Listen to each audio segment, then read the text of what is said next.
உங்களை நீங்களே இன்றைக்கு உயிர்ந்து ஆராய்ந்து அறிந்து கொள்ளுங்கள்.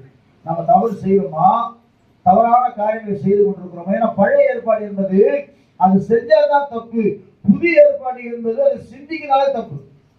ஒரு ஸ்திரியை இச்சையோடு பார்க்க எவ்வளோ அவளோட விபச்சாரம் செய்தாட்டு இந்த பைபிள்ல இச்சையோடு பார்த்தாலே பாவம் சொல்லிட்டு பைபிள் புதிய ஏற்பாடு. பழைய ஏற்பாடு அப்படி இல்லை, தப்பு பண்ணாதான் பாவம். ஆனா புதிய ஏற்பாட்டுல ஆண்டவர் தீர்மானம் வச்சுக்கிறார். ஏன்னா பரிசுத்த ஆவியானவர் அவனுக்குள்ளே இருக்கும் பொழுது அவனை வேறுபடுத்துகிறார் ஆண்டவர். இல்லையா சொல்லுவோமா?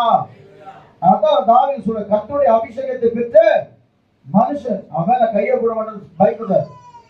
தாவீதுக்குள்ள இருந்த பரிசுத்த ஆவியானவர் தான் சவுலுக்குள்ள இருந்த அசுத்த ஆவி அவனுக்கு பிடிக்கும் போதெல்லாம் அவன் போய் என்ன செய்வான், அந்த கிட்டாரா அந்த கிட்டாரை தான் வாசிக்கும் போது அவனுக்குள்ள இருக்கிற பொல்லாத ஆவி அவனுக்கு